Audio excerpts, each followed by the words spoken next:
Welcome to Dreamy Old Stories. Here we tell slow and gentle tales from history. Stories that calm your mind and help you fall asleep. If you enjoy the journey, don't forget to like, comment, share, and subscribe. Now, let's begin tonight's dreamy story. Hey guys, tonight we're heading into the desert. Not the kind with beach resorts or tourist buses, more the kind where time crawls. Sand gets into every possible place, and entire nations quietly hold their breath. So, if you're here to unwind, maybe dim the lights, grab some tea, and let's wander through one of the most quietly tense periods in modern history. The years leading up to the Yom Kippur War of 1973. It's not the loudest war in the textbooks. It doesn't have the same cinematic chaos of World War II or the clear villains of the Cold War. But it's the kind of war that crept up on everyone, even the people fighting it. And, as we'll see, it all began with something that technically ended 6 years earlier, after the Sixth Day. War in 1967, the Middle East didn't exactly take a victory lap. Israel had won in a way that shocked everyone, including itself. In less than a week, it had captured the Sinai Peninsula from Egypt, the Golan Heights from Syria, and the West Bank and East Jerusalem from Jordan. It was a stunning military achievement, the kind that generals write memoirs about and politicians frame in self-congratulatory speeches. But the thing about winning that fast, it leaves everyone else in the region humiliated, angry, and nursing a bruised sense of pride. Especially if your name happens to be Gamal Abdel Nasser, the Egyptian president who had once been the face of Arab nationalism, the man who promised to restore dignity to the Arab world. And now, that same world had watched his army crumble in 6 days flat. So yes, the Arab-Israeli peace process was not exactly going well. The years after 1967 felt less like peace and more like a long, awkward standoff. Israel now had all this new territory, and with it, a new problem. Holding on to land is one thing. Deciding what to do with it is another. The international community, predictably, got involved. The United Nations passed Resolution 2, a politely worded document suggesting that maybe Israel should withdraw from territories occupied in the recent conflict in exchange for peace. That phrase, territories occupied, would become one of the most fought-over wordings in diplomatic history. It was vague enough to let everyone pretend they agreed, and specific enough to let everyone argue about it forever. Egypt said it meant all the land. Israel said it meant some of the land. And the UN just kind of sat there, hoping everyone would eventually sort it out. Spoiler, they didn't. By the late 1960s, Egypt and Israel had settled into a strange pattern of hostility, not quite war, not quite peace. It became known as the War of Attrition. Basically, both sides decided that if they couldn't have a decisive battle, they'd just exhaust each other with endless small ones. Egypt shelled Israeli positions along the Suez Canal. Israel responded with airstrikes deep into Egyptian territory. And in between, there were sniper duels, commando raids, and the occasional Soviet advisor politely suggesting that maybe the Egyptians should aim a little better next time. It was the kind of war that felt like a bad relationship. Constant tension, no resolution, and everyone pretending things were fine.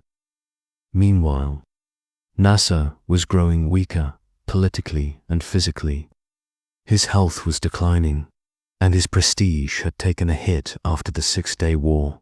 In public, he spoke with his usual fire and conviction. In private, he knew the Arab world was fractured and tired. When Nasser died suddenly in 1970, it was like the curtain dropping on an era. For years, He'd been the dominant figure in Arab politics, charismatic, flawed, and impossible to ignore. His successor, Anwar Sadat, didn't immediately look like the kind of man who'd change history. Sadat was older, quieter, and often underestimated. Many of his fellow officers assumed he'd be a transitional figure, someone to hold the seat until a real leader came along. They were wrong. Sadat had something that made him both dangerous and unpredictable: patience. And he also had a plan. Not a loud one, but one that would eventually shake the region. Sadat inherited an Egypt in ruins. The economy was collapsing, morale was low, and the army was demoralized. He knew he couldn't just start another war right away. But he also knew that Egypt couldn't live forever in the shadow of 1967. So he started small. He reorganized the military, pushed out Soviet advisors who had overstayed their welcome, and quietly began preparing for something that most people thought was impossible. Another round with Israel now. To understand how bold that was, you have to remember what Israel looked like at the time. After 1967, Israel's military reputation was practically mythic. Its generals, like Moshe Dayan with his signature eye patch, were national heroes. The army was well-trained, well-equipped, and, most importantly, confident to the point of arrogance. That confidence would become one of the biggest factors in what came next. By 1972, Sadat had started signaling that Egypt wanted its land back, specifically the Sinai Peninsula. He even told international diplomats that he'd be willing to negotiate. Israel, however, wasn't in much of a hurry. From their perspective, they held all the cards. They had the land, the military advantage, and the support of the United States.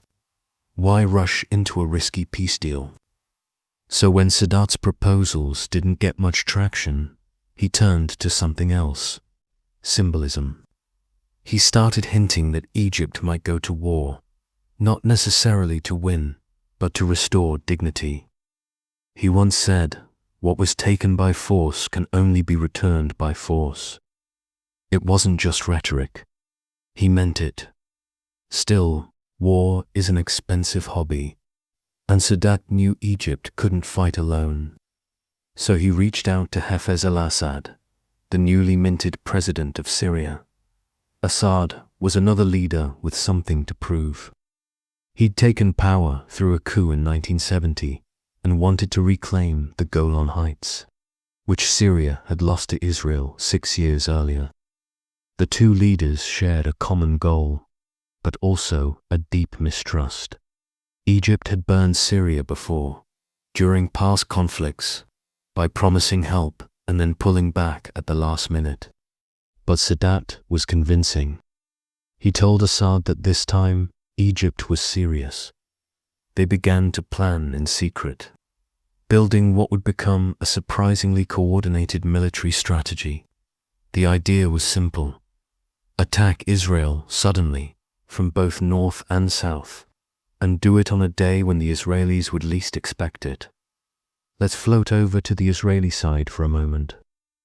By 1973, the country was at the height of the intelligence agencies, especially Amin, military intelligence, were confident that Egypt and Syria wouldn't dare start another war. Their reasoning was simple: Israel was too strong, and the Arabs knew it. This belief became known as the concept. It basically said that the Arab states wouldn't attack until they had the weapons and technology to defeat Israel's air force, which they didn't. So Israel relaxed. Military reserves were scaled back. Intelligence warnings were brushed off, and the few people who voiced concern were politely ignored. Even when Soviet advisors began quietly evacuating their families from Egypt. In early October 1973, Israel's top brass chalked it up to Cold War paranoia. On the Egyptian side, the preparations were meticulous and painfully quiet. For months, Sadat's government disguised military buildup as routine exercises. Soldiers moved to the front under the pretext of training. Bridges and pontoons were assembled near the Suez Canal, just in case. At first, even the Egyptians weren't entirely sure when it would happen. The plan shifted multiple times, depending on weather lunar cycles and the movements of foreign diplomats. Eventually, the date was set, October 6, 1973. It was Yom Kippur, the holiest day in the Jewish calendar. A day of fasting, prayer, and near-total shutdown across Israel. It also happened to fall during Ramadan, adding another layer of symbolism at around 2 p.m. As Israeli soldiers were quietly napping or praying, the Egyptian and Syrian armies launched a simultaneous assault. So, it's early afternoon on a Saturday. Most of Israel is still. Shops are closed, radios are quiet, and streets are empty except for the occasional car hurrying home before Yom Kippur prayers. Even the army is operating on skeleton crews. It's one of those rare days when the country collectively exhales across the Suez Canal, though the air is thick with something else. Tanks hum softly under camouflage nets. Soldiers lie in trenches pretending to clean their rifles for the 100th time. They know what's about to happen, but the stillness before it feels endless. Some are fasting for Ramadan. Some are whispering prayers. And then, right on schedule, the sky splits open at exactly 2 p.m. The Egyptian artillery begins the most intense bombardment Israel has ever experienced. 2,000 guns, all firing at once, pound the Israeli fortifications known as the Bar-Lev Line. The ground shakes for miles, and within minutes, the quiet of Yom Kippur turns into chaos. Israeli soldiers stationed along the canal are caught completely off guard. Most of them were reservists, older men with families who assumed they'd spend the day reading psalms, not dodging artillery shells. Communication lines jam almost immediately. Those famous, supposedly impregnable fortresses along the canal. They start to crumble like sandcastles in a tide. And while Israel scrambles to figure out what's going on, the Egyptians make their next move. Under the cover of that relentless artillery, crossing teams start rolling out their boats. Rubber dinghies, pontoon bridges, amphibious vehicles. Everything they've been quietly rehearsing for months. The canal itself is about 200 meters wide, not exactly friendly terrain. But the Egyptian engineers come prepared. They've brought water pumps, the kind usually used for irrigation, and they blast away the sand walls on the Israeli side with pressurized jets. It's brilliant, low-tech ingenuity at its finest. In just a few hours, they opened huge gaps in the fortifications and start ferrying tanks across by sunset. Roughly 80,000 Egyptian soldiers have crossed to the eastern bank. For Israel, it's the kind of nightmare that doesn't even feel real at first. Meanwhile, far to the north, Syria launches its own offensive against the Golan Heights. Again, the timing is perfect. The Israelis have barely had time to process the first attack when Syrian tanks start rolling over the hills. The Golan front is smaller, but the terrain is brutal, steep, rocky, and hard to defend without a full force. Israel has maybe a few hundred tanks up there. Syria sends over 1,000. The odds aren't great. In the first few hours, Syrian troops push deep into Israeli-held territory. Villages are evacuated. Reservists are called up in a panic. And back in Tel Aviv, Prime Minister Golda Meir is trying to get a straight answer from her generals about what exactly just happened. The answer Unfortunately, no one knows. Let's pause on Golda for a moment. She's often remembered as the tough, chain-smoking grandmother of Israeli politics. In reality, she was exhausted, overworked, and surrounded by advisors who couldn't agree on anything. She had spent months listening to military intelligence say, "Don't worry, they won't attack." Now, in the middle of the holiest day of the year, she's watching two fronts collapse. To her credit, she doesn't panic. She does what leaders always do in a crisis. She calls the Americans within hours. Phone lines between Jerusalem and Washington light up. U.S. Secretary of State Henry Kissinger, halfway through some diplomatic meeting in Europe, is informed that the Middle East is on fire again. He reportedly mutters something about those damned wars and gets on a plane. But the help won't come right away. For now, Israel is alone, and its first priority is survival. Mobilization begins almost immediately, but it's chaotic. Because of the holiday, many reservists are in synagogues, unreachable. Radio broadcasts are interrupted with short, clipped messages urging soldiers to report for duty. Cars start appearing on empty roads, families racing to drop off husbands, brothers, and sons at assembly points. The army has to rebuild itself in real time. Units are formed on the spot, often with soldiers who haven't trained together in years. Tanks are pulled out of storage, refueled, and sent straight to the front. It's messy, but somehow it starts to work. Back at the Suez Canal, the Egyptians are celebrating their success. By nightfall, their flags are planted firmly on the eastern bank. It's not just a tactical win, it's psychological. For the first time since 1967, Arab soldiers are holding Israeli territory.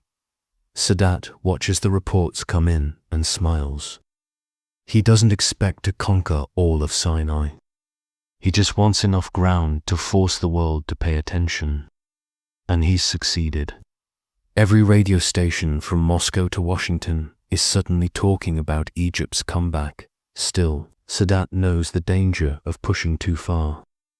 He instructs his generals to hold their position rather than advance deeper. The goal isn't annihilation, it's leverage. In contrast, Assad in Damascus is not so restrained. The Syrians press on through the Golan, trying to reclaim every inch of lost land. At first, they meet little resistance. But by the evening of the second day, Israeli reinforcements begin to arrive. And here's where Israel's military machine starts to wake up. Once mobilized, the Israel Defense Forces are fast, flexible, and relentless. Tank crews drive straight from their homes to the front lines, some still wearing prayer shawls over their uniforms.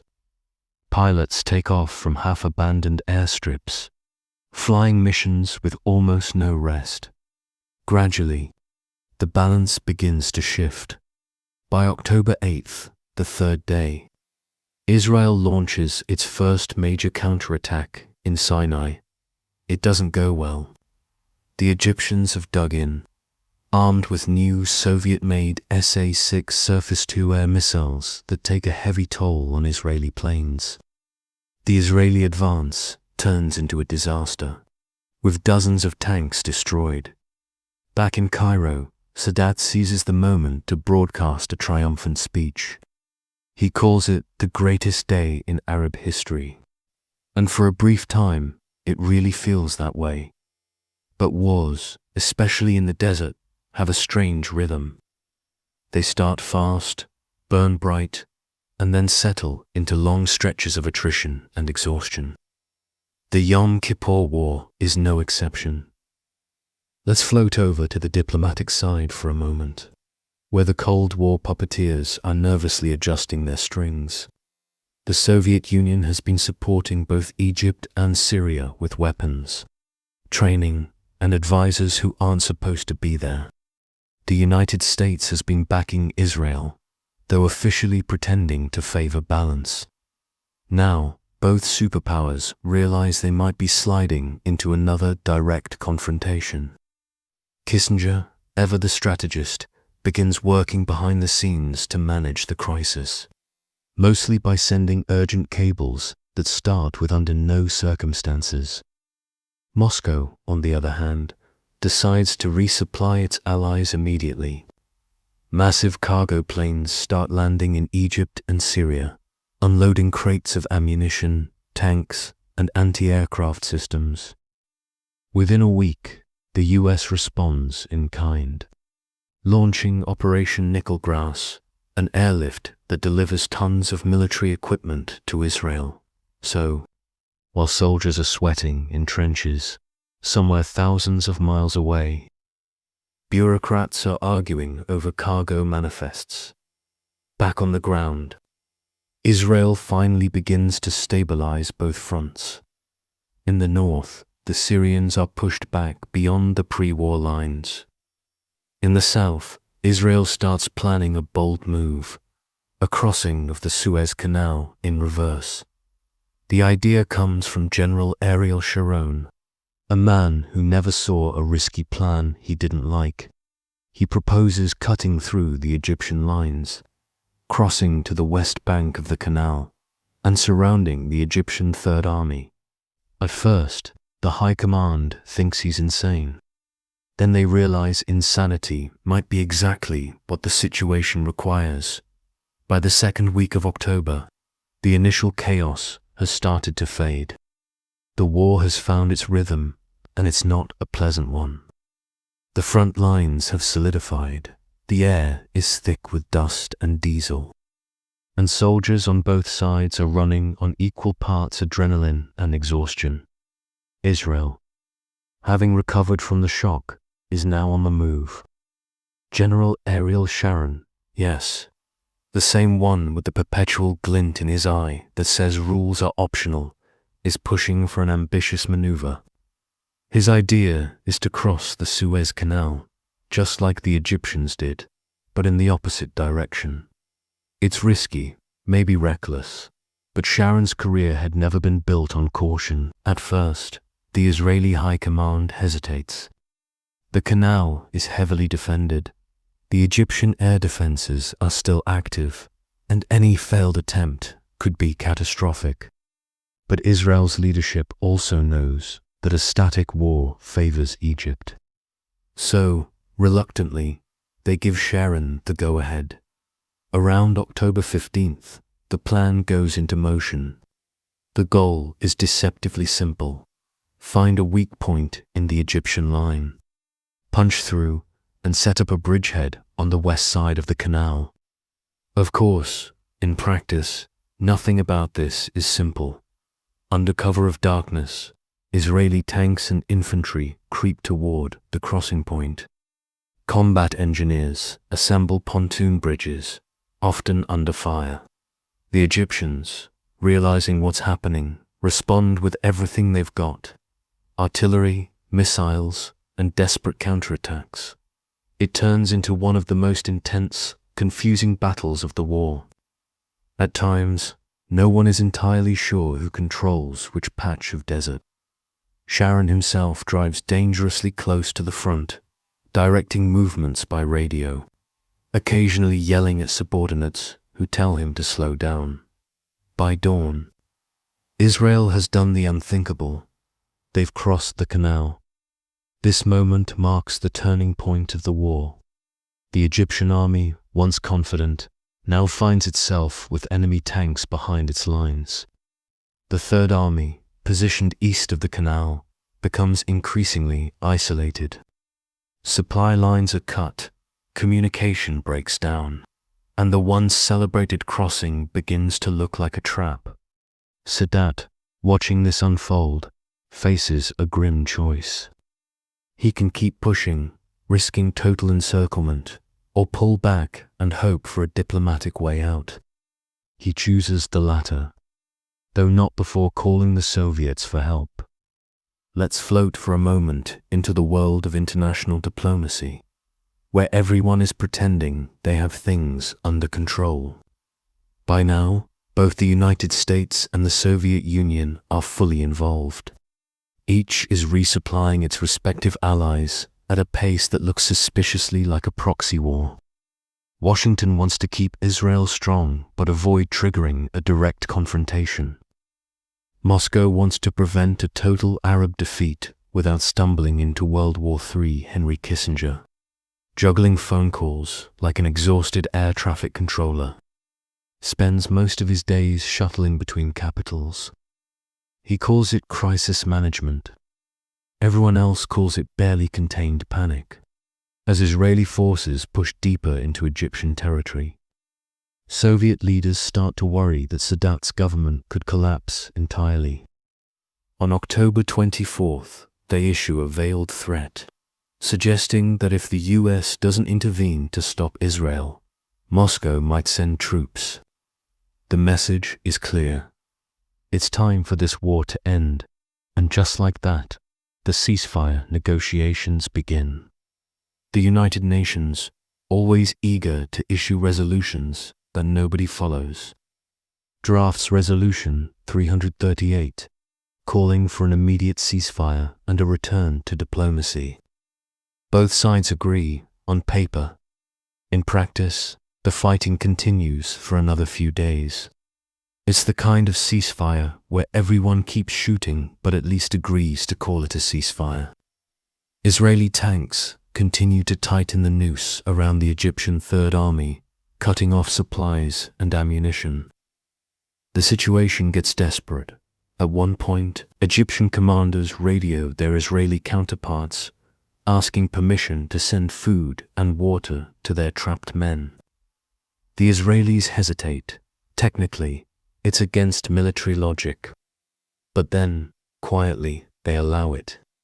Even in war, there's room for a flicker of humanity. When the ceasefire finally takes hold, the battlefield is eerily still. The desert, which had echoed with explosions and radio chatter for nearly 3 weeks, falls silent. Smoke hangs in the air, rising from burnt-out tanks and shattered outposts. Soldiers sit in the sand, too tired to talk, just staring at the horizon, and in the capitals, Cairo, Damascus, and Jerusalem, the political spin begins. Sadat declares victory, pointing out that Egyptian troops had crossed the canal and shattered Israel's myth of invincibility. Technically true. Israel, meanwhile, insists it won because it ended the war with its tanks on Egyptian soil. Also technically true. The reality is more complicated. Both sides had lost far more than they expected, and neither had truly achieved what they wanted. Let's linger a bit on the human cost, because even in a sleepy retelling, it's impossible to ignore. In less than 3 weeks, over 2,600 Israelis and around 15,000 Egyptians and Syrians were killed. Tens of thousands more were wounded. Entire armored divisions were reduced to smoking wrecks. For Israel, the psychological blow was severe. The country that had felt untouchable since 1967 had learned that it wasn't. The phrase concept failure became a national refrain, a polite way of saying, we got too comfortable, and it nearly destroyed us. For Egypt, the war restored something less tangible but equally powerful: pride.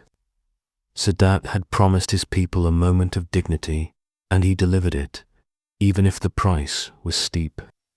It also set the stage for something almost unthinkable: a peace process after the guns finally fell silent. The world expected Egypt and Israel to retreat to their corners and rebuild their armies. Instead, Sadat did something no one saw coming. In the years that followed, he reached out to Israel directly, eventually visiting Jerusalem in 1977, a move that stunned even his own advisors. But that's a story for another night. For now, we end the first part of this long, uneasy story in the same way it began, with quiet, the kind of quiet that follows too much noise, where no one is quite sure what comes next. The Yom Kippur War was short, but it rippled through decades. It reshaped alliances, humbled armies, and, in a strange way, reminded the region that even victory has limits. Take a breath. We've walked through nearly a decade of build-up, 3 weeks of chaos, and a ceasefire that felt more like an exhausted sigh than an ending. In the next part, we'll drift through what came after. The political fallout, the intelligence reckonings, and how this war quietly changed the course of the Middle East. So, for now, let's leave the desert behind. The guns are silent, the sand is still, and somewhere out there, the world is pretending to rest. So, where were we? Right, Egypt and Syria had just done what Israel thought was nearly impossible. Launched a coordinated attack on Yom Kippur, the holiest day in the Jewish calendar, when the whole country was basically unplugged from reality. Phones weren't ringing, radios were silent, synagogues were full. It was quiet enough to hear the pages turn. Then suddenly, tanks started rolling, aircraft scrambled, and the desert lit up. Not exactly the peaceful, fast-breaking kind of evening anyone had in mind. The Egyptian army, this time, wasn't improvising. They'd practiced this crossing down to the minute.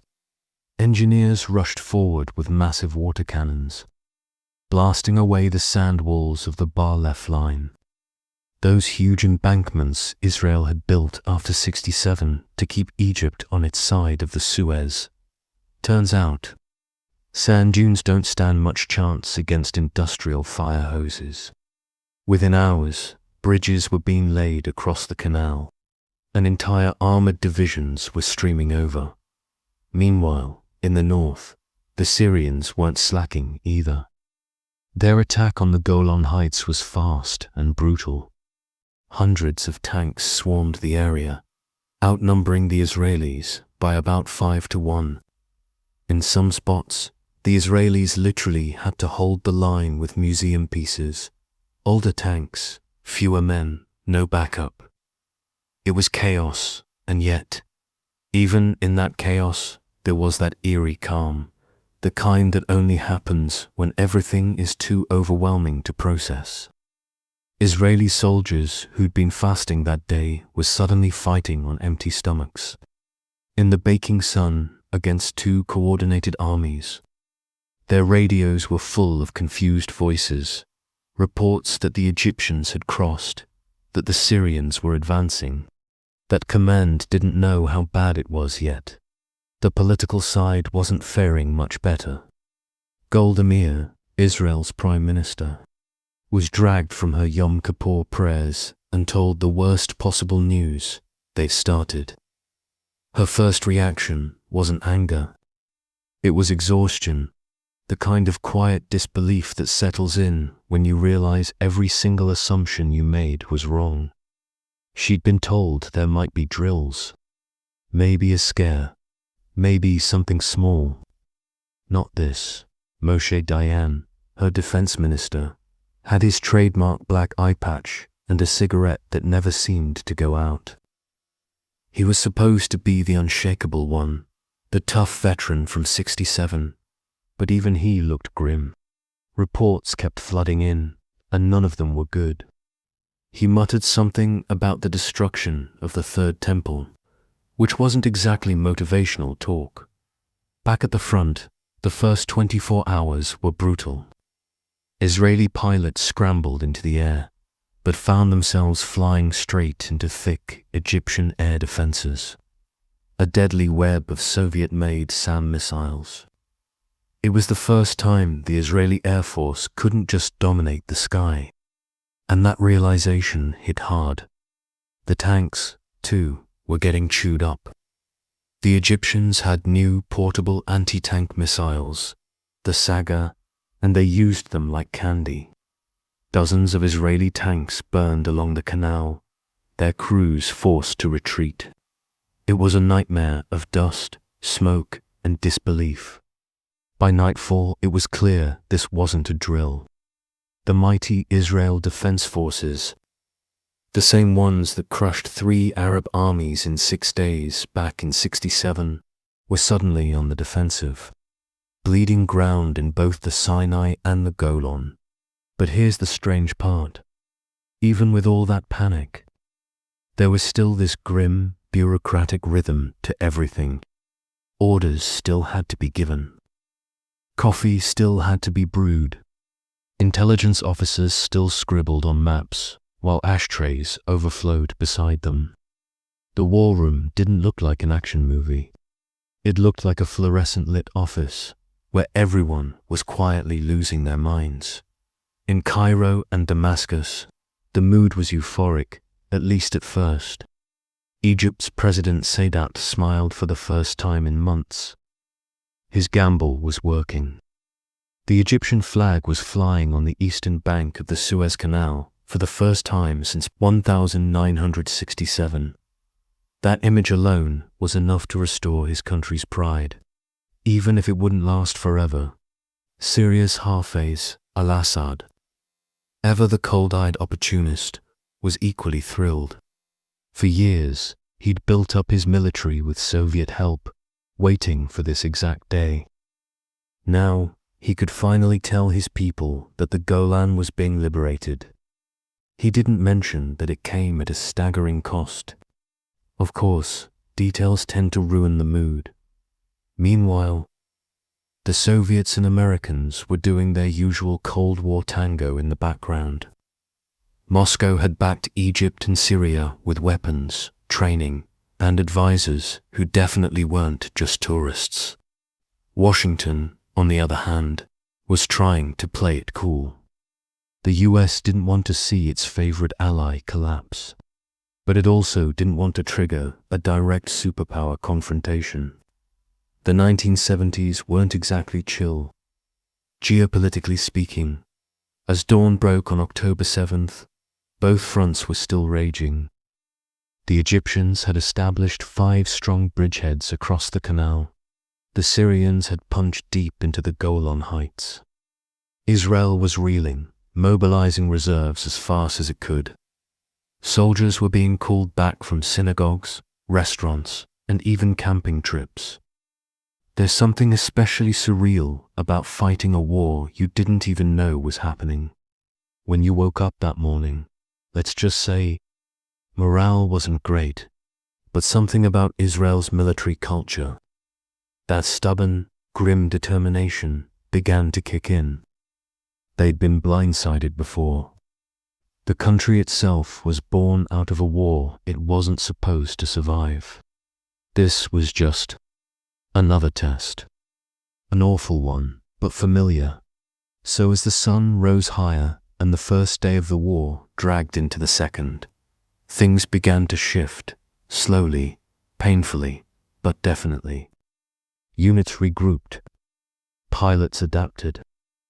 Commanders started to understand what they were actually facing, and somewhere deep in the Sinai, one Israeli tank commander famously said into his radio, "We're not retreating anymore." It was a small moment, but it mattered. The war that started as a surprise was already turning into something else, something grimly methodical, something both sides would soon regret starting. The Egyptian army was holding the canal, but already feeling the strain. The Syrians were pushing hard in the north, but beginning to realize that momentum doesn't last forever. And Israel, though bruised, was waking up fast. As for the rest, the counterattacks, the shifting alliances, the psychological toll, we'll float into that next time. For now, let's just let the desert settle, the smoke drift off, and the world catch its breath. Because that was only day 1 of the Yom Kippur War, and the long nights were just beginning. Hey, again. So, last time we left off with everyone exhausted. Soldiers half-starved from fasting, commanders chain-smoking their way through confusion. And Golda Meir, quietly wondering if this was how everything ended. But wars don't pause just because everyone needs a nap. By October 8th, the second day of the war, Israel had started to pull itself together. The reserves, the backbone of the Israeli army, were finally arriving. They came in buses, in old cars, sometimes hitchhiking, still wearing prayer shawls over their uniforms. Some of them hadn't even gone home first. There's something weirdly human about those early hours. You can imagine the traffic jams of military jeeps mixed with civilian cars, all heading south and north at the same time. Radios buzzing, kids waving from roadside cafes that would soon be abandoned. The mood in the command centers wasn't exactly upbeat, though. The first counterattack on the Sinai front, rushed, disorganized, and probably overconfident, went about as badly as you'd expect. Dayan had wanted to strike back fast, to regain the initiative. But in war, fast usually means chaotic. Israeli tanks went charging toward the canal without proper air cover, running headfirst into those deadly Egyptian missile zones. Within hours, dozens of them were smoking wrecks. It was the kind of day that feels endless. Sandstorms, burning oil, the distant whine of jets. Even the victorious Egyptians looked tired. They'd achieved their first real success in a generation. But the cost was already piling up. And the funny thing about success is that it breeds overconfidence faster than failure. Cairo was euphoric. Crowds filled the streets. Sadat gave speeches about redemption and divine justice. People cried, hugged strangers, and believed, maybe for the first time, that the humiliation of 1967 was finally erased. Of course, it wasn't, not yet.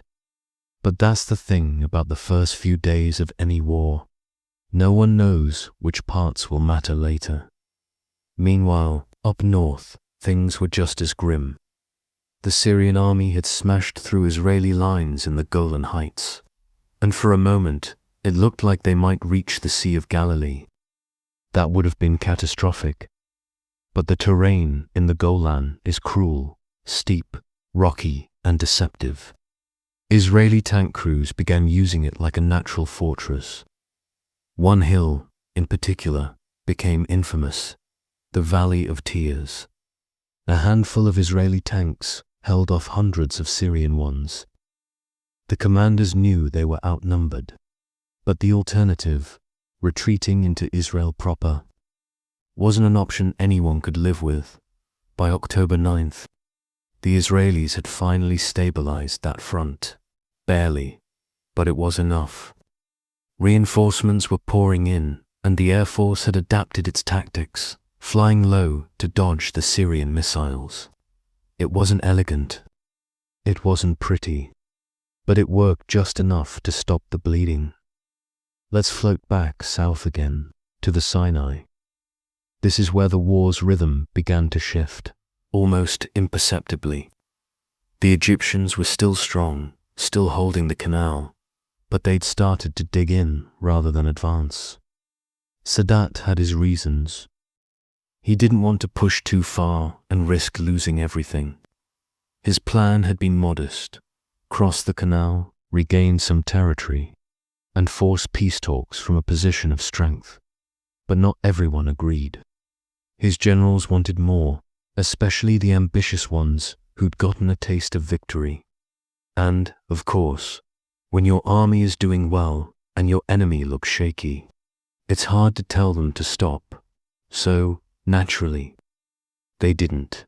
Egyptian forces started probing deeper into the Sinai, stretching their missile umbrella too far. And that's where things began to unravel, slowly, like a thread being pulled loose. In Tel Aviv, the mood was changing too. The panic of the first days was turning into something colder, sharper. The IDF had reorganized. Logistics were improving. Pilots were sleeping again, a little, and the general staff, which had spent the weekend staring at disaster, was starting to talk about the turning point. But before any turning could happen, there was still a mountain of bad news to climb. One of the darkest moments came when Israel realized just how badly its intelligence had failed. The famous concept that Egypt and Syria wouldn't attack unless they had the ability to destroy Israel's air force had blinded everyone. They'd convinced themselves of their own safety, and now soldiers were dying because of it. Golda Meir carried that weight heavily. She'd aged years in a week. There are photographs of her from that time, hair uncombed, face drawn, looking less like a leader and more like someone trying to survive her own decisions. She barely slept. She chain-smoked. She cried privately, but not once in public. That's the kind of quiet misery no one ever writes songs about. By the middle of the week, the tide began to shift for real. Israeli forces under General Ariel Sharon, yes, that Sharon, the bulldozer in human form, started organizing a new kind of counterattack. Not frontal assaults this time. Something riskier, something sneaky. The idea was simple but dangerous. Find a gap in the Egyptian lines, cross the canal the other way, and trap the Egyptian army on both sides. It sounded insane, mainly because it was, but this was Sharon, and insane was basically his default setting while he was plotting his audacious plan. The Americans finally decided to step in more directly. Washington launched Operation Nickelgrass, a massive airlift of weapons, tanks, and spare parts to Israel. The Soviets, naturally, doubled down on resupplying Egypt and Syria. Suddenly, the Middle East looked a lot like a global chessboard, with two superpowers moving pieces that weren't really theirs.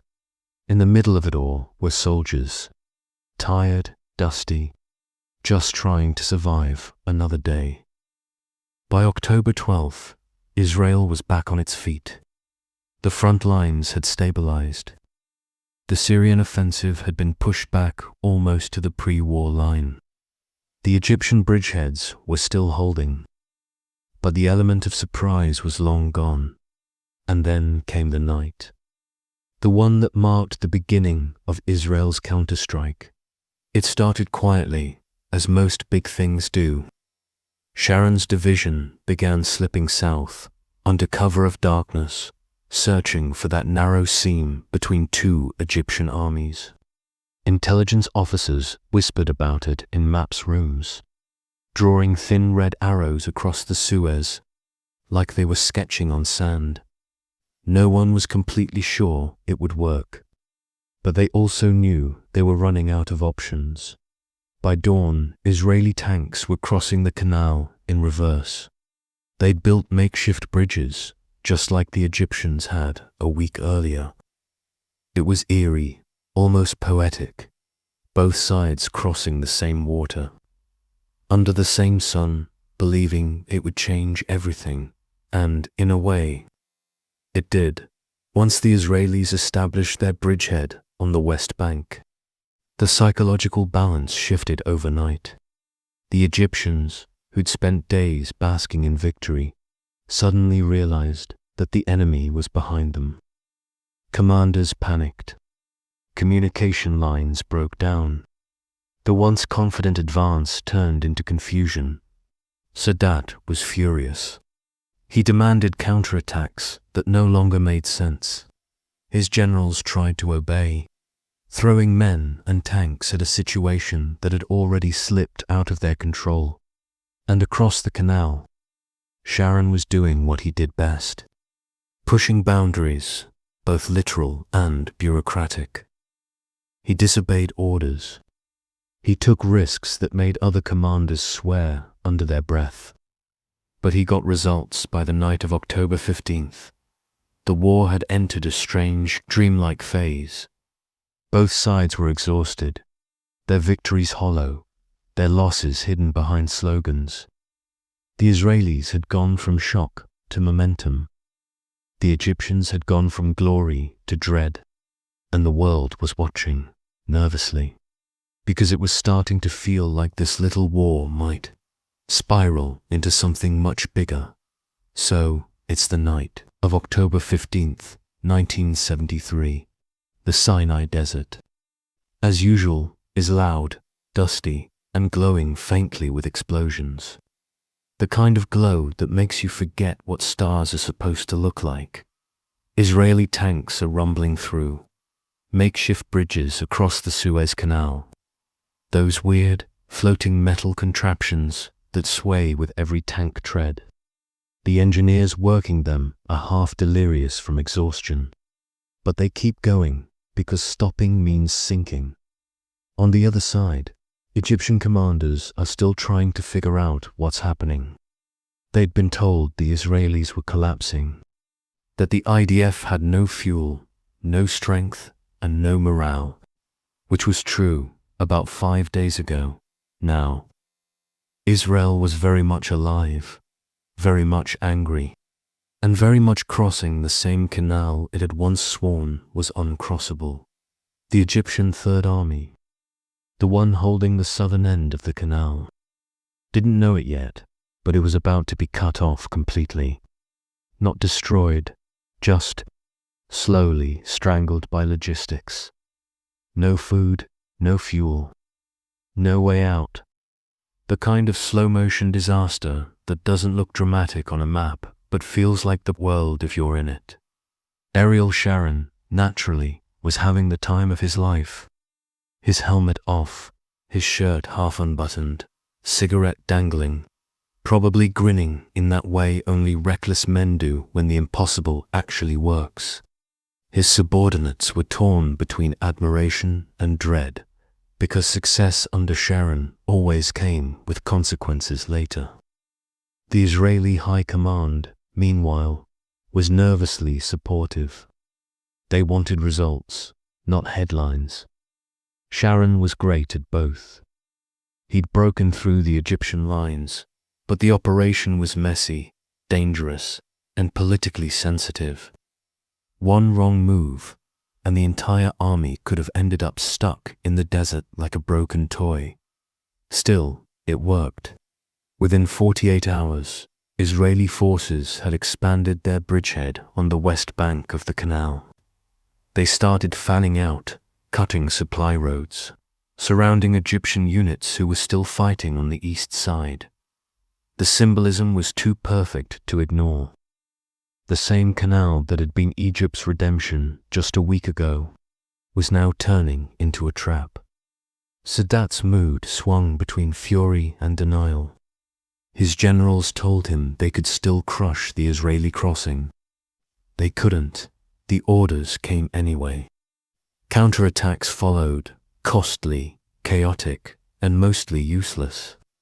Tanks burned in the desert heat, while commanders radioed for reinforcements that weren't coming. In Tel Aviv, the mood shifted again, not relief exactly, but something colder. Vindication, maybe. The shock was wearing off. The IDF had regained control of the war's rhythm, but the early humiliation lingered like a bad taste. Golda Meir stopped crying in private and started planning in public. She knew this war wouldn't end with a clean victory.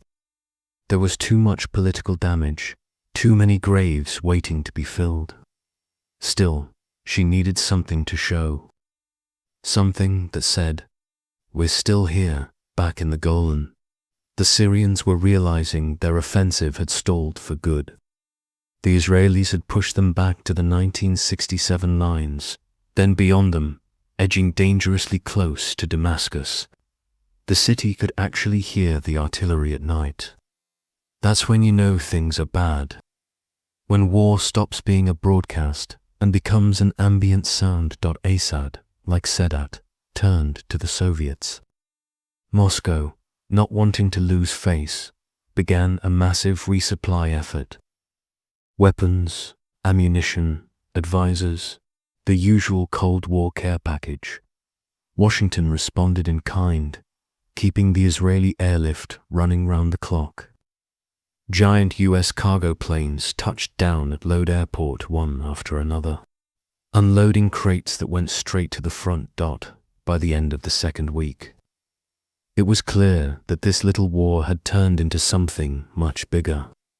The world was watching, sweating, and quietly calling emergency meetings. Let's float back to the canal for a minute, because by October 20th, the scene there was surreal. The Israeli army was now fighting behind Egyptian lines, cutting off roads, and inching toward the city of Suez itself. The Egyptians, in turn, were still fighting in front of Israeli lines, facing east, unaware that their rear was collapsing. It was like two mirrors facing each other, endless confusion and repetition. The Egyptian Third Army was now encircled. Not completely, there were still small paths open, but enough that it felt doomed. Supplies trickled in by night, under sporadic fire. Trucks carrying water and food were being hit. Radios crackled with desperate messages. Commanders were whispering words like surrender, though not out loud, never on record, and yet Sadat refused to admit defeat. He still believed he could turn this around diplomatically. In his mind, he'd already won, psychologically at least. He'd shown the Arab world that Israel wasn't invincible. That was the point all along. So he called for a ceasefire. The irony, of course, is that the Americans and Soviets had been working toward that too, mainly to avoid an accidental world war. The US didn't want to see Egypt humiliated again, because a desperate Sadat might drift back toward Moscow. The Soviets didn't want Israel completely victorious, because that would make Washington look like the global puppet master. So, as usual, both sides agreed on something vague and impossible, a ceasefire to be observed immediately, which, predictably, no one actually observed. When the ceasefire came into effect, fighting continued. Some eunuchs claimed they hadn't heard the order. Others pretended not to. Sharon, of course, took it as a suggestion rather than a command. His forces kept advancing, tightening the noose around the Egyptian Third Army, and suddenly, this regional war was becoming a nuclear problem. On October 24th, the Soviets put their airborne divisions on alert, threatening to intervene if Israel didn't stop. Washington panicked. The US military went to DEFCON 3, one level below potential war. For a few hours, the world held its breath. Golda Meir, who'd been through enough sleepless nights to fill a lifetime, just looked at her generals and said, "Let's finish this quickly." It was finished. In the military sense, anyway. By the end of that week, the Egyptian Third Army was surrounded but still alive. The Israeli army had crossed the canal and stood just 100 kilometers from Cairo. The Syrian front had stabilized, with Israel once again holding the high ground. No one had really won, but everyone pretended they had. Sadat declared a strategic victory because Egypt had regained honor and forced the world to notice it again.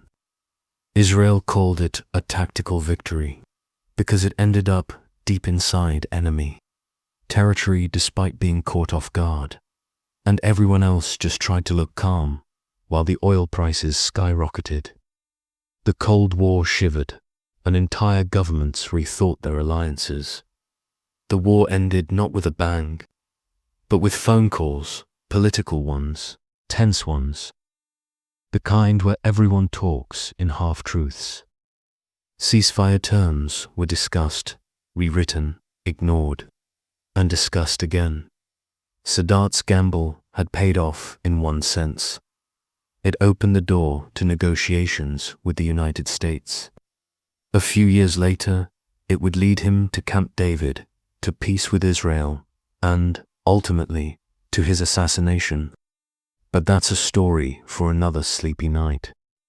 As for Israel, it would spend years dissecting its failures, how it missed the signs, how it trusted its own arrogance, how it nearly lost everything before clawing it back. The scars ran deep. Political careers ended. Generals retired in disgrace. The myth of invincibility, built so proudly after died quietly in the desert of 73, and somewhere in the Sinai. Long after the ceasefire, the wind kept blowing over burnt-out tanks, twisted helmets, and forgotten boots half buried in sand. The kind of silence only history leaves behind. By late October, the dust had barely settled, but the desert already looked tired. Tanks still smoldered. Empty ammo boxes littered the sand. Radios crackled with last-minute orders, some of which no one would ever follow. Israel had crossed the canal. The Egyptian Third Army was trapped in the kind of encirclement generals hate to admit exists. But no one wanted to push further. Not because they couldn't, but because both sides were suddenly aware that stepping too far might drag the superpowers into the fight. Washington and Moscow were breathing down everyone's necks. US planes were still flying non-stop missions to Israel, ferrying tanks, ammunition, and spare parts. Soviet transports were doing the same for Egypt and Syria. Both sides were essentially acting like parents in a very tense schoolyard argument. Stop it. Or else, so the ceasefire became. Something vaguely resembling a ceasefire in practice. It was a few hours of fighting here, a skirmish there, and a lot of radio messages claiming compliance while soldiers quietly ignored them. Sharon, predictably, treated it as a polite suggestion rather than an order.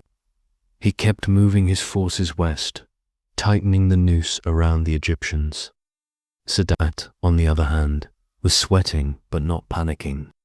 He had survived the initial disaster, regained Egypt's honor, and even shown the world that Israel wasn't invincible. That was all he wanted, really. His generals begged him to counterattack. He shook his head. Not worth it. Too risky. He preferred leverage over slaughter. In Jerusalem, the mood was strange.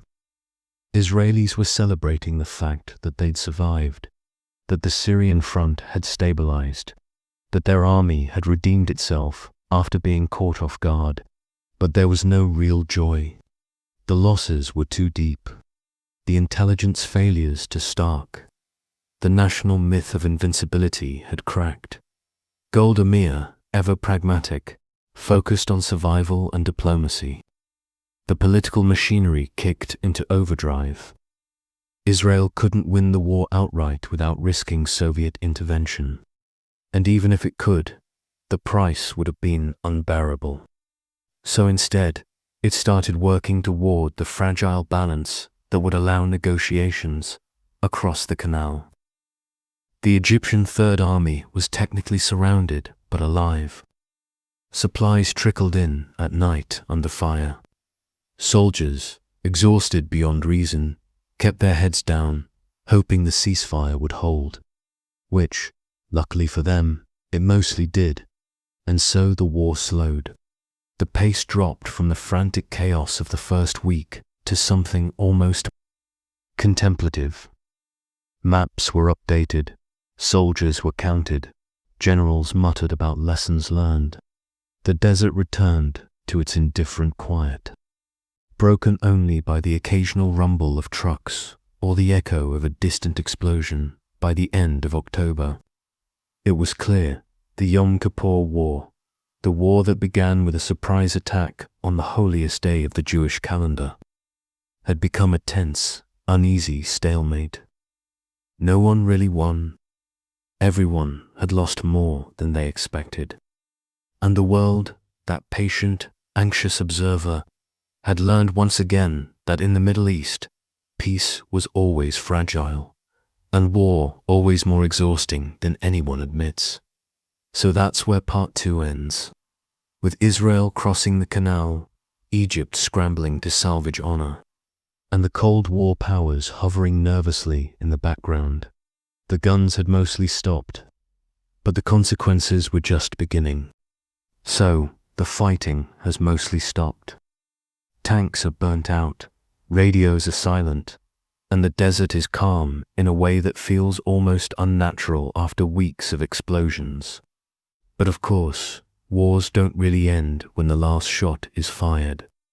They continue in whispers, phone calls, and smoke-filled negotiation rooms. October 25th, 1973. The guns are quiet, but the world is still holding its breath. Israel and Egypt have survived the shock, stabilized their fronts, and somehow avoided a direct superpower clash. But both sides know the war's story isn't over. It's just moving from the battlefield to the negotiation table in Washington. Henry Kissinger has become the busiest man in the free world. His phone never stops ringing. Leaders in Moscow and Washington are shuffling maps and briefing papers like people arranging a delicate tea service. One wrong move, and someone spills, metaphorically, and literally maybe two. The US position is simple. Keep Israel alive and relatively whole. Prevent a Soviet intervention, and make sure Egypt doesn't collapse entirely. The Soviets have the opposite goal. Avoid a total Israeli victory while keeping Egypt's pride intact. So both superpowers start whispering, threatening, cajoling, all while publicly claiming that they are calm and measured. Meanwhile, in Cairo, Sadat is quietly calculating. He knows the battlefield has given him leverage. His Third Army may be surrounded, his supplies thin, but politically, he's in a surprisingly strong position. The world sees that Egypt nearly turned the tables, and he plans to use that perception like a chess master wielding pawns. He begins sending feelers to Washington. Invitations for talks, gestures of goodwill, carefully timed statements to the press. The message is clear. Egypt is not defeated, but Egypt is willing to talk. Israel, on the other hand, is nursing bruised egos. The IDF has proven it can adapt, it can punch back, it can cross canals like it's a weekend stroll. But the psychological shock of being blindsided still lingers. The country that had prided itself on invincibility is painfully aware of its vulnerabilities. Golda Meir is tired. Politically, she needs to project strength. But behind closed doors, she is doing what any leader would do after a near catastrophe. She is calculating the smallest, safest path forward. The goal is simple: stabilize the country, protect the army, and prevent the Soviets from turning this into a direct confrontation. So begins the slow, quiet dance of diplomacy back at the front. The Egyptian Third Army is in an uncomfortable limbo, trapped, hungry, and under constant Israeli surveillance. They are neither advancing nor retreating. Supplies trickle in sporadically, sometimes under fire, sometimes not. Commanders exchange terse radio messages with Cairo, trying to balance obedience to orders with the harsh reality of being encircled. For the soldiers themselves, the days stretch long and monotone. They eat what they can, sleep when possible, and try to ignore the constant hum of engines, the occasional flare of gunfire, and the heat that seems to seep into everything. It's not dramatic. It's just endless, like a history class you can't leave. In Tel Aviv, planners are recalculating. Political leaders are getting daily briefings that mix maps, casualty numbers, and gossip from the battlefield. It's tedious, exhausting, and necessary. Everyone knows that one wrong misstep could undo all the tactical gains the IDF has made. And then, in a quiet, understated way, the international system kicks in. The United Nations, whose resolutions are usually more decorative than practical, drafts Resolution 338, calling for an immediate ceasefire and negotiations toward a lasting peace. Both sides nod politely and continue doing whatever they want for another few hours. That's diplomacy for you. Technically compliant, practically flexible. Meanwhile, the world outside the Middle East is having its own issues. Oil prices start creeping up because markets are nervous. The Cold War is at full alert.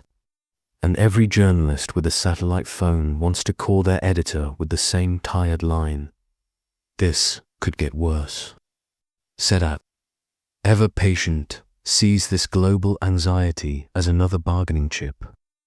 He doesn't have to win the war outright. He only needs the perception that Egypt can't be ignored. That perception, combined with the real gains, the restored pride, the crossing of the canal, the near destruction of the myth of Israeli invincibility, gives him leverage he never had before. Israel, for its part, is aware that it cannot risk overextension. Sharon's brilliant crossing has worked tactically, but politically, pushing further could invite Soviet retaliation. And neither the IDF nor the Israeli government wants World War III to start over a desert peninsula, so both sides settle into a slow, uneasy rhythm. Soldiers count rations. Generals shuffle papers. Diplomats make phone calls. Historians, if any were around at the time, would probably have nodded off after an hour of briefings. It's a world of small, deliberate movements, almost boring in its carefulness. But this is where wars really change, not in explosions, but in negotiations, in quietly shifting alliances, and in leaders realizing that survival is often more important than glory. Over the next few days, negotiations inch forward. Envoys travel back and forth between Cairo, Jerusalem, Washington, and Moscow. Every phone call is carefully scripted. Every gesture is measured. And yet, behind the measured facade, everyone knows the stakes are enormous. Israel wants to ensure that it's hard-won. Tactical gains don't result in political disaster. Egypt wants to ensure that its Third Army survives and that its population believes the war was a victory of sorts. The superpowers want to avoid nuclear escalation, preserve influence, and maintain credibility. Everyone is exhausted. The world exhales quietly, aware that the war could flare again at any moment, but hoping, at least for a few hours, that it won't. We can summarize the quiet reality of the post-war moment. Egypt survives with pride partially restored. Israel has regained initiative but is painfully aware of its vulnerabilities. The Third Army is trapped but not destroyed, a slow-motion symbol of the war's complicated outcomes. Superpowers hover nervously in the background, reminding everyone that local conflicts now have global consequences. And everywhere, soldiers, civilians, and leaders alike are moving through the kind of monotone days that are far less cinematic than the battles themselves, but perhaps far more consequential. This is the lull before the next phase, the political aftermath, the long-term consequences, and the peace process that will quietly reshape the Middle East. So let's pause here, let the dust settle, and prepare for the next leg of this story. After the ceasefire, or what passes for a ceasefire, both Israel and Egypt began navigating the strange world of war without bullets. The battlefield was still littered with reminders of recent chaos, But now the struggle moved to maps, offices, and diplomatic cables in Cairo. Sadat was remarkably calm, considering his Third Army was essentially trapped in a sandy cage. He spent hours in meetings with advisors, planners, and Soviet liaisons, all while projecting the image of a composed, confident leader. His calculations were subtle. Military defeat could still translate into political leverage if handled properly. It was a lesson in optics. Victory and honor are sometimes just matters of perception. Meanwhile, in Jerusalem, Golda Meir and her cabinet were quietly exhausted. The nation had survived a near disaster. And while Israel's military successes in the counteroffensive were real, the collective shock of the surprise attack lingered. Meir's office was a haze of cigarette smoke, maps, and reports. She spent long hours weighing military options against diplomatic necessities, knowing that pushing too far could provoke international intervention, or worse, superpower escalation. And speaking of superpowers, the United States and the Soviet Union were now conducting a slow, tense, global chess match. Washington was running non-stop logistics to Israel through Operation Nickelgrass, ensuring the IDF could sustain itself, while simultaneously nudging Israeli leadership to hold back from actions that might provoke Moscow. Moscow, in turn, was supplying Egypt and Syria and signaling that any further Israeli advance could have dire consequences. The Cold War had never been so present. Even in the desert sands of Sinai and the rocky heights of Golan, the trapped Egyptian Third Army became a symbol, not of defeat, exactly, but of delicate leverage. Trapped soldiers were supplied cautiously, enough to keep them alive, but not enough to encourage an unplanned breakout. Officers relayed orders under immense pressure, balancing obedience with the reality of encirclement. It was slow, tense, and monotonous. A far cry from the initial days of fast-moving chaos and loud explosions in Israel. Sharon's forces were consolidated across the canal. Though his daring crossing had worked, it was now a slow grind to secure positions and maintain supply lines. The excitement of the tactical success was replaced by routine planning, careful patrols, and endless logistics meetings. Soldiers who had been elated after the crossing were now caught in the more tedious, but no less critical work of consolidation. As for the average citizen back home, the war had entered the surreal stage. Israelis were living with news that was sometimes reassuring, sometimes terrifying. Families counted the days since the initial surprise attack, watched the nightly briefings, and whispered about soldiers they barely knew. In Egypt, citizens celebrated symbolic victories while quietly worrying about the trapped Third Army and the broader implications of the conflict. Kissinger and his team worked behind the scenes, arranging shuttle diplomacy, the tireless movement of negotiators, memos, and proposals between capitals. Every word was measured, every pause deliberate. Leaders and diplomats spent hours refining phrasing to avoid confrontation while nudging each other toward compromise. It was exhausting work, almost invisible compared to the chaos of tanks and missiles, but no less decisive by the end of the second week of diplomatic maneuvering. The broad outlines of the post-war order began to emerge. Israel maintained its territorial gains, but understood that expansion beyond the immediate defensive needs was politically dangerous. Egypt retained honor and leverage, having demonstrated that a surprise strike could disrupt Israeli confidence. Syria stabilized its front lines, reassessing future military strategies, and quietly accepting that political gains were more attainable than territorial ones. Superpowers remained involved, reminding all parties that the global stakes were high. Through it all, there was an almost hypnotic monotony.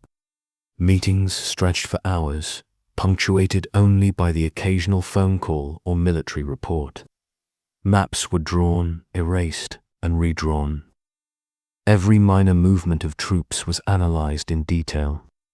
But without the chaos of battle, the tension became quieter, subtler, and arguably more exhausting.